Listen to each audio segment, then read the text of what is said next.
few former students.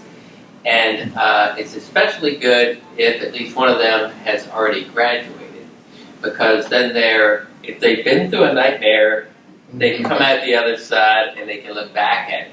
If they're in a nightmare scenario, they are too shut down to share that with somebody they don't know. So the nightmares are probably about a 1 in 25, so the odds are that all of you apply for graduate school, none of you will encounter a professor like that, but they are out there.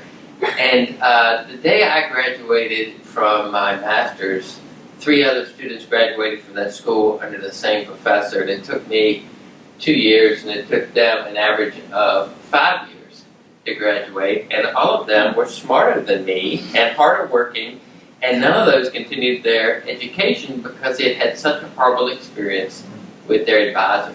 So those stories are really out there and infrequent, but if you ask a former student, you'll hear them if they exist. And unfortunately, higher ed is not immune to characters who are difficult to work with. Yeah, so I would follow up on that with, even though you want to find that individual who is most closely, in line with your interests, you also want to find programs where there's support, right, and other individuals who are, working in a similar discipline, right? So the, building off of a drop scenario, if you end up in the lab and you have a sort of conflict of personality with your major professor, and that individual is an island, there's no one else there working on anything remotely close to what you want to do, then you end up in sort of a bad position, right? You either have to gut it out or figure out how to extricate yourself. But if there are other individuals there whose work you're interested in and are in similar disciplines, you can much more easily land on your feet. That wasn't my experience, but I have seen it for others, in my old grad program. Definitely with people you meet, it's kind of like a marriage. Especially with a PhD program, that's a big commitment. Yeah. Make sure that it's the right person. Yeah, I guess the other thing that I would add to it is, when you're making that first contact, and this is really step number 1 is making that contact and finding out that individual, that major professor will support your application, right?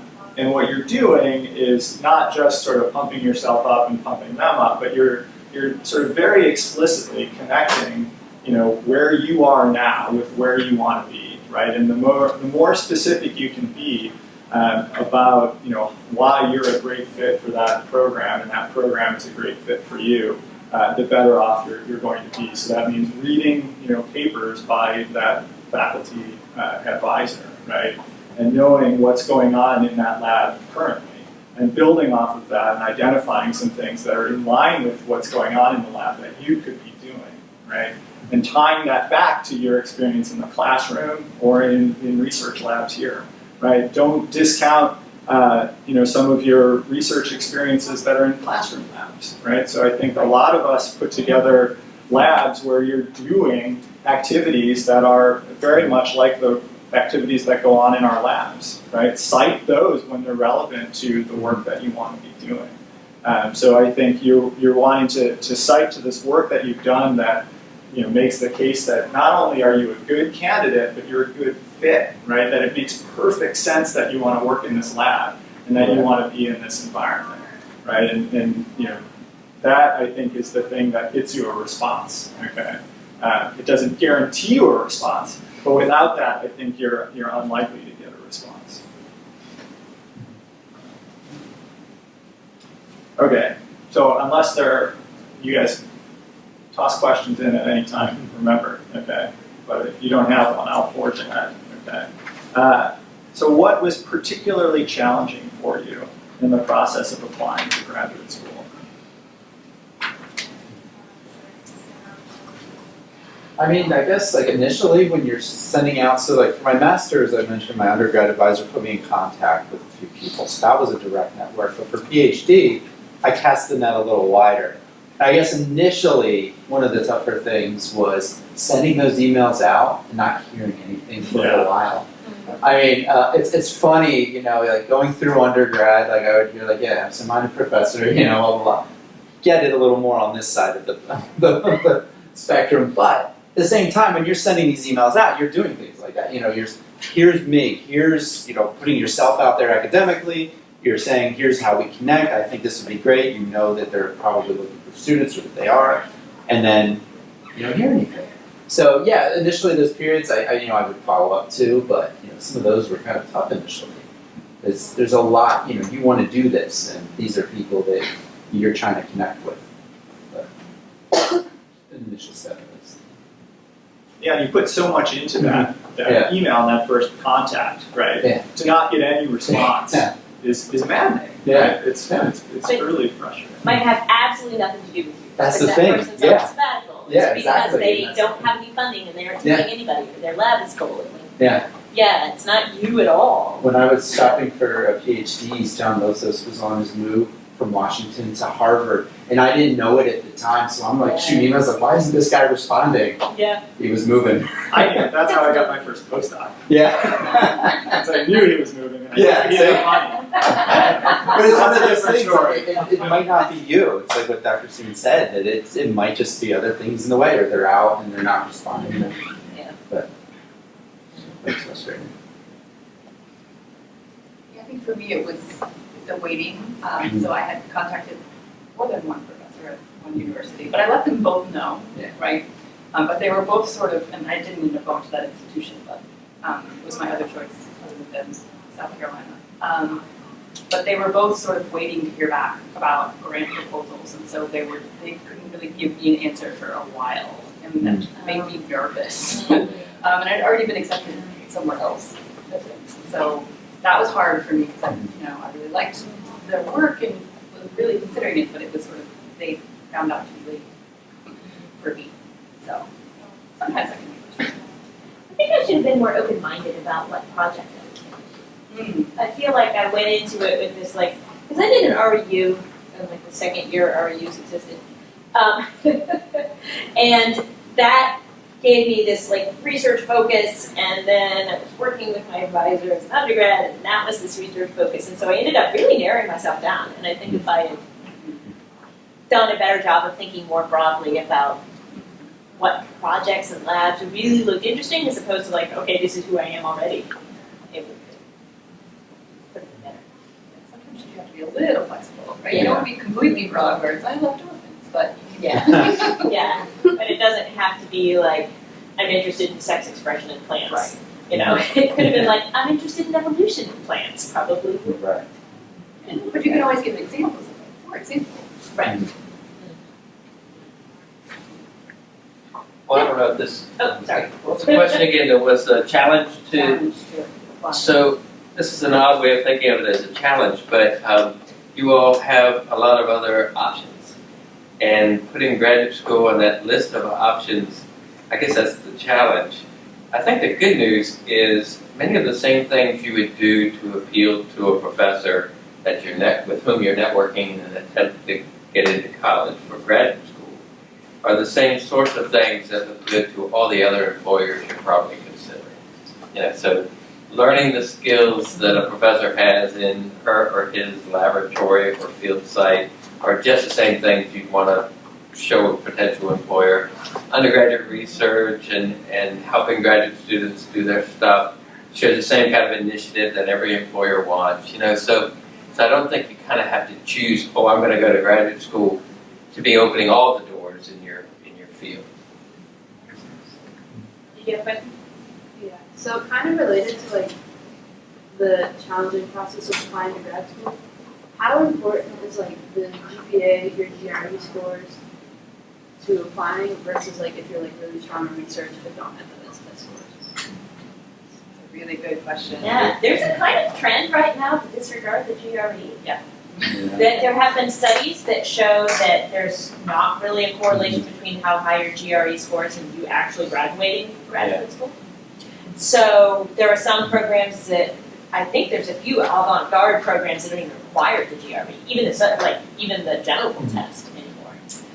I think your GPA probably needs to be decent, but I mean, our GPA was not amazing. I think the research experience definitely can really outweigh it. I think you had some good background, like in that way. I knew a student when I was still doing my PhD, who was at Ohio University as an undergrad and got into their master's program.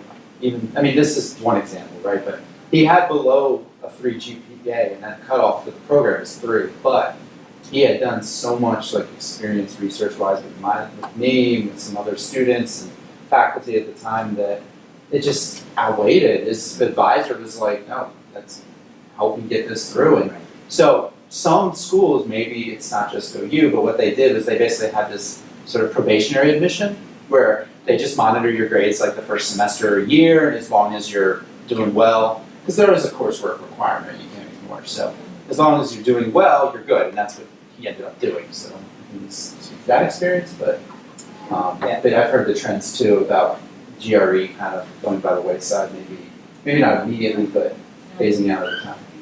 And I'll just say, I didn't get into one of the schools because my GPA from way back, right, because I had my other career and my GRE scores weren't very good. And it wasn't because the professor didn't want to work with me, but because the admissions wouldn't let me into the school.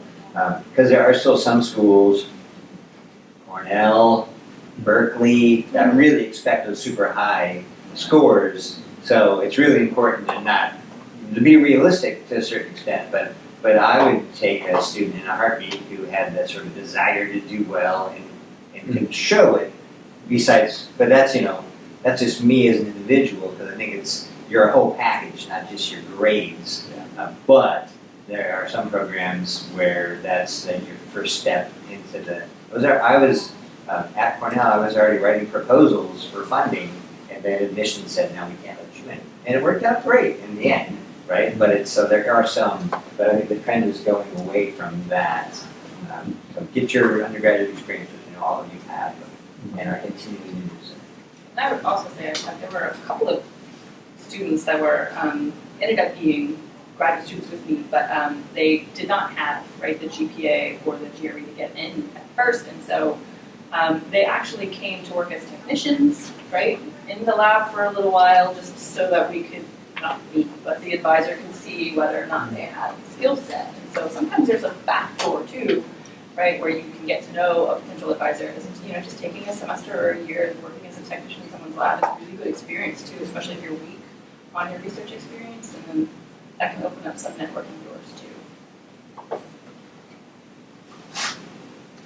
Yeah, and certainly, I think it depends on, the program you're applying to, and I think Dr. Myers was alluding to this, There are certain programs that are going to be highly competitive, That are in certain labs that are highly competitive with lots of graduate applicants, and those are the ones where, the numbers are could potentially make more of a difference. If there are a bunch of students with good research experience, and then you've got to sort of decide between these individuals in some way, And numbers can be part of that, and it's sort of in line with what your interests are, If you've got good scores in the things that you're interested in, but if you want to be a quantitative ecologist and you have sort of substandard scores in your math classes, then that's going to be you're going to have to sort of explain that, And if you do have to explain that, you should be very upfront about it and very explicit about it. Don't hide from it and hope no one will notice. Go right at it. Yes, me? Yes, Okay. So we're all just slowly moving and leaning more and more towards carbon sequestration and climate science. Still marine systems, but he's slowly ruining me. We have no geology department or soil science classes or really any way to do an academic background in that at senior year. So how, in addition with research, could I supplement that and try and make myself a stronger applicant compared to students who have a geology department and take a soil science class? Field school, summer field school.